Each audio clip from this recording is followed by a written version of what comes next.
میری والدہ ہیں ماشاءاللہ، شی از 87، وہ بیڈ ریڈن ہیں پچھلے 1.5 سال سے اور بستر میں رہتی ہیں.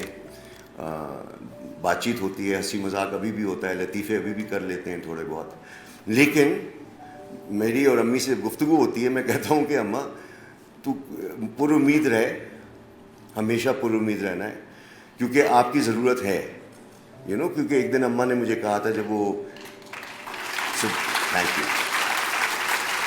تو ہوا یہ تھا کہ 1.5 سال پہلے میری والدہ جو تھی جب بیمار پڑی اور وہ بیڈ ریڈن ہو گئیں، تو ایک ہفتے کے بعد، کیونکہ ایکٹیو خاتون اگر کچھ نہ کر پائیں اور وہ دوسروں پہ ایک طرح کا بوجھ سا بن جائیں تو وہ کیا سوچتے ہوں گے، یار اب میں دیکھو نا کسی کام کی نہیں رہی اور اپنی اولاد پہ بوجھ بنی ہوئی ہوں. تو انہوں نے مجھے بلایا اپنے قریب اور کہا کہ بیٹا بس مجھے جانے دو. اچھا، انہوں نے جب یہ کہا تو اس وقت تو مجھے عجیب سا لگا.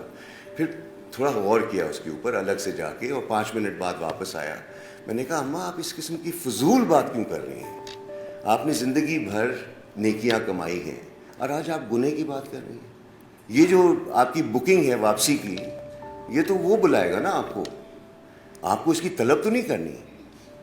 تو کہتی ہیں بیٹا میں رہ کے کیا کروں گی، میں تو بالکل ایک فضول سی بندی ہوں، نرسز کیئرنگ ہو رہی ہے، خرچے ہو رہے ہیں، یہ ہو رہا ہے. تو میں نے ان سے یہ کہا کہ آپ بالکل فضول نہیں ہیں. پہلے شاید آپ اتنا کارآمد نہیں تھیں، پہلے آپ ہمیں کھانے کھلاتی تھیں، ہمیں پیار محبت سے ملتی تھیں، ڈانٹتی تھیں، پٹائی کرتی تھیں. اب کم از کم آپ وہ سب نہیں کر سکتی، لیکن جو کر سکتی ہیں وہ اس کی قیمت میں بیان نہیں کر سکتا. وہ کہتی ہیں اب میں کیا کر سکتی ہوں. میں نے کہا آپ کی دعا، آپ کی دعا.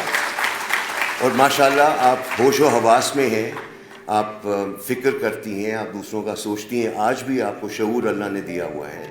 تو آپ کی دعائیں ہمیں مل جائیں کثرت سے، اور آپ کے پاس تو اب بہانہ ہی نہیں رہا، ٹائم ہی ٹائم ہے تواڈے کول. تو دعا کرو، اور ہم بہت خوش نصیب ہیں کہ آپ زندہ ہیں اور ہمارے لیے دعا کر رہی ہیں. تو بس اس کے بعد سے اتنی موٹیویٹڈ رہتی ہیں پورے وقت کہ وہ مجھے پھر سے بلاتی ہیں قریب نا. میں کہا جی امی اب کیا؟ کہتی ہیں سگریٹ لے گیا.